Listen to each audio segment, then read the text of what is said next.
राधे राधे दोस्तों, कैसे हो सब लोग। आशा करता हूँ सब अच्छे होंगे। तो आज हम पहुँच चुके हैं करेला गांव, जो कि अष्ट सखियों में से एक सखी हमारी चंपकलता जी हैं। उन्हीं का ये गांव है, यहीं उनका जन्म हुआ, यहीं पर लीलाएं हुई। तो चलिए आज हम चलते हैं और देखते हैं यहाँ पर क्या लीलाएं हुई। कोशिश करते हैं यहाँ के पुजारी जी के द्वारा उनके मुख से ही यहाँ की लीलाओं के बारे में जानें कि यहाँ पर क्या क्या लीलाएं हुई, किस तरीके से हुई, क्या यहाँ का महत्व है।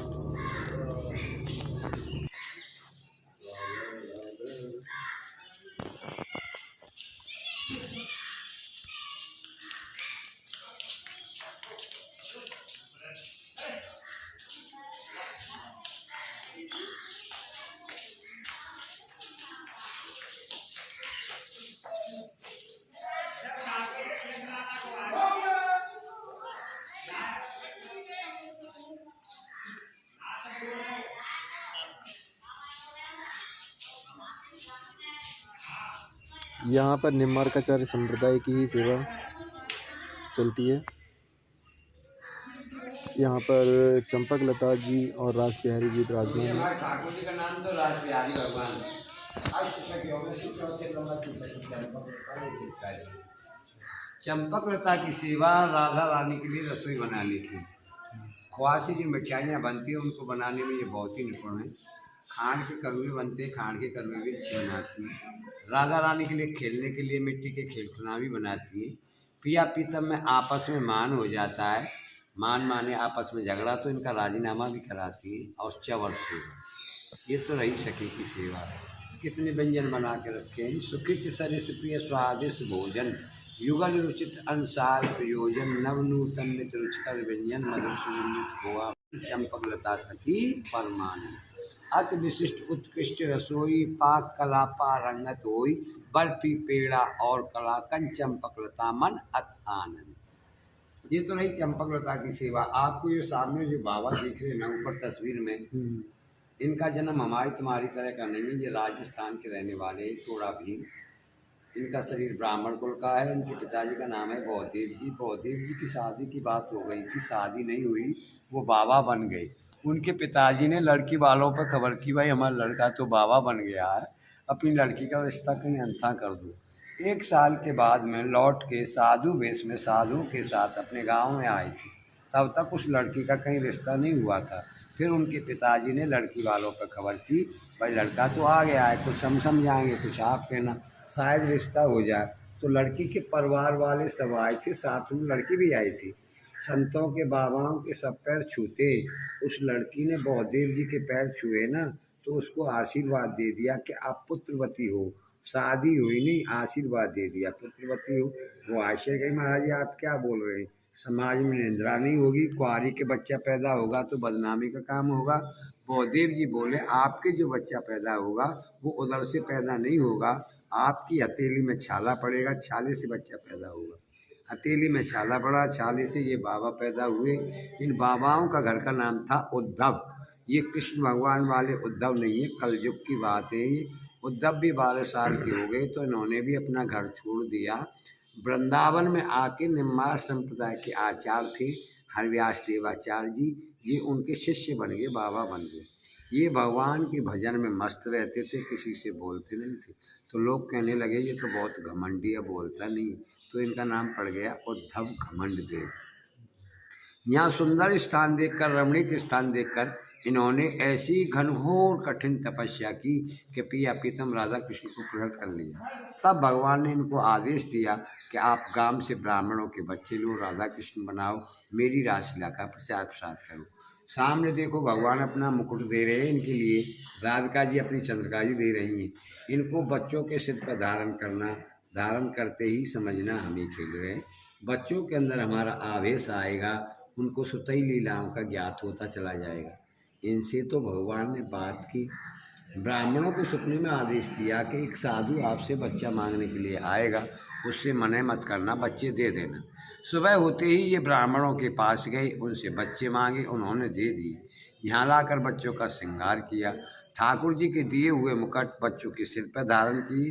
घमंड देवाचार्य जी के लिए उन्होंने रासलीला करके दिखाई। उसके बाद में वो आलोप हो गए, गायब हो गए। बाबा घबरा गए, बताओ मैं ब्रजवासी ब्राह्मणों को बच्चे कहाँ से वापस करूँगा, कैसे ठाकुर जी की लीलाओं का प्रचार प्रसार होगा। और कोई सहारा नहीं मिला। समाधि लगाकर फिर भगवान के चिंतन में बैठे। दोबारा भगवान प्रकट हुए। भगवान से कहा, महाराज आपके आदेश के अनुसार मैं ब्रजवासी ब्राह्मणों के बच्चे लाया, लाकर यहाँ श्रृंगार किया, आपके दिए हुए मुकुट पहनाए तो बच्चा गायब हो गई। बताओ मैं ब्रजवासियों को बच्चे कहाँ से वापस करूँगा, कैसे आपकी लीलाओं का प्रचार प्रसार होगा। भगवान बोले, आपसे ब्रजवासी कुछ नहीं कहेंगे, वो बच्चे तो मेरे ही में लीन हो गए।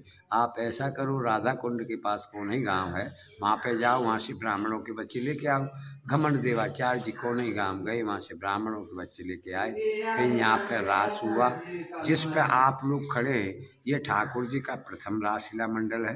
तुम्हारे वृंदावन में निधवन में डेली लीलाएँ होती हैं, पर रास की प्रागट स्त्री शुरुआत इसी जगह से है जिस पर आप खड़े। रास हुआ, ठाकुर जी की आज्ञा हुई, प्रचार प्रसार का काम यहाँ के ब्राह्मणों को सौंपो, जगह जगह जाके प्रांतों में प्रचार करेंगे। तो ब्राह्मण मंडली बनाकर MP दतिया डिस्ट्रिक्ट में ले गए थे। दतिया वाले राजा बोले, जैसे कृष्ण भगवान ने काली नाग जमुना के अंदर से नाथा ना, उसी प्रकार हमको नागनाथ के दिखाओ, नहीं हम आपको जेल में बंद कर देंगे। आप ढोंग फैलाते बोलते। ब्राह्मणों को हड़काया तो ब्राह्मण घबरा गए, सोचने लगे हम तो ठाकुर जी की आज्ञा से प्रचार करने के लिए निकले, ये राजा क्या कह रहा है। तो उदास होके बैठे थे। पहले रास में छोटे छोटे ही बच्चे ठाकुर जी बनाते थे। वो बच्चे बोले, आप क्यों उदास हैं। तब उन्होंने बताई, लाला ये राजा बोल रहा है, जैसे कृष्ण भगवान ने काली नाग जमुना के अंदर से नाथा ना, उसी प्रकार हमको नागनाथ के दिखाओ, नहीं हम आपको जेल में बंद कर देंगे। वो बच्चे बोले, आप चिंता मत करो, राजा से अभी जाके बोलो कि आज नागलीला ही होगी। ब्राह्मणों ने जाए बोल दिया कि महाराज आज नागलीला होगी। तो राजा ने सपेरे बुला के अपने तालाब में बहुत बड़ा सरफ छुड़वाया। रासलीला हुई, रासलीला भगवान ने खेलते खेलते उस तालाब में गेंद गिर दी। श्री दामा सखा की गेंद थी, उन्होंने अपनी गेंद मांगी, उनसे छुड़ा के तालाब में कूद गए। तो 3 घंटा तक नहीं निकले।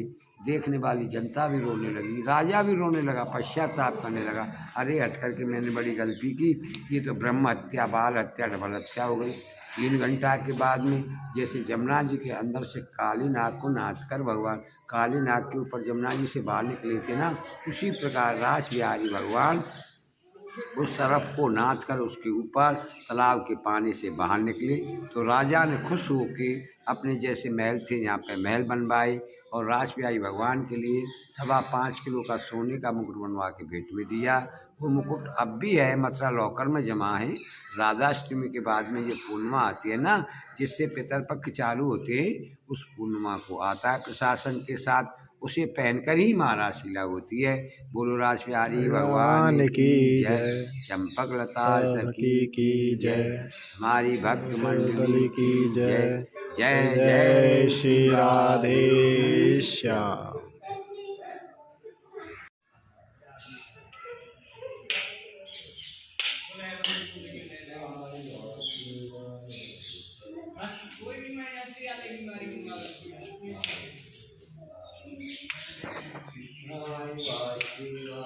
ये बच्चे गायब हो गए थे ना, तो हो गए।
तो दोस्तों अभी हमने पुजारी जी के द्वारा यहाँ की लीलाओं के बारे में, रास बिहारी जी और चंपकलता जी के बारे में हमने, और यहाँ के जो भक्त हुए उद्धव जी, उनके बारे में हमने जाना।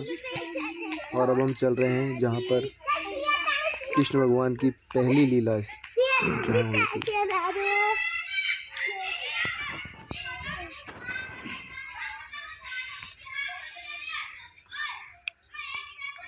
जिसे हम कहते हैं झूल बिहारी जी का मंदिर और चंपकलता सखी का।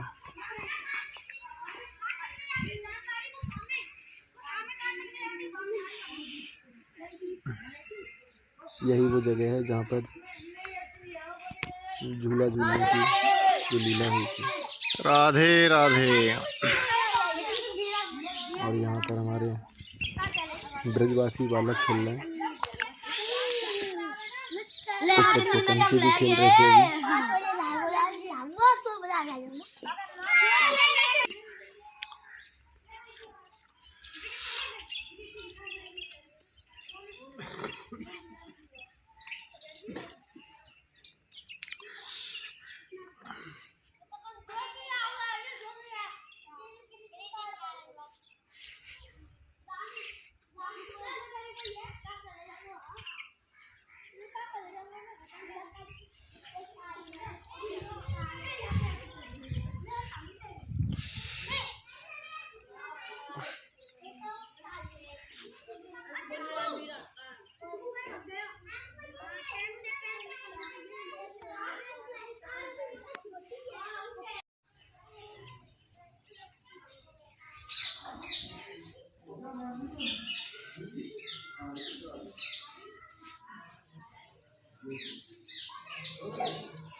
वो आए खोलू खोलू ही ना।